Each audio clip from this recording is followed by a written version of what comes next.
बिस्मिल्लाहिर्रहमानिर्रहीम। अस्सलाम वालेकुम। मैं हूं आबिद अजीज़। इस व्लॉग में मैं जिस होम्योपैथिक मेडिसिन को डिस्क्राइब करूंगा उसको आयरस वर्स कहा जाता है। आयरस वर्स की अलामत जानने से पहले मेरी आपसे रिक्वेस्ट है कि मेरे चैनल को सब्सक्राइब कर लें, वीडियो को लाइक कर दें और बेल आइकन को प्रेस कर दें ताकि मेरी हर नई आने वाली वीडियो आपको बर वक्त मिल सके।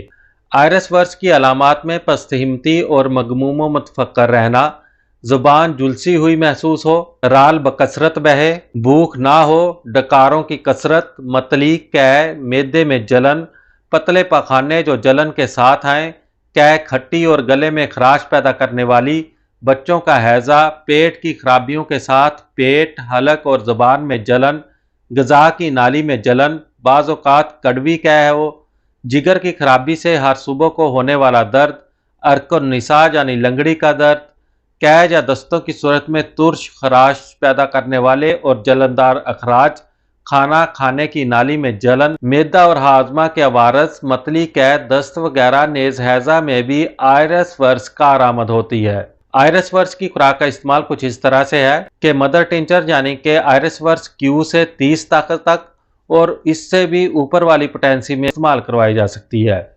उम्मीद करता हूं कि यह वीडियो आपको अच्छी लगी होगी। इसी के साथ ही नेक्स्ट वीडियो तक आबिद अजीज़ को इजाज़त दें। अल्लाह हाफिज़।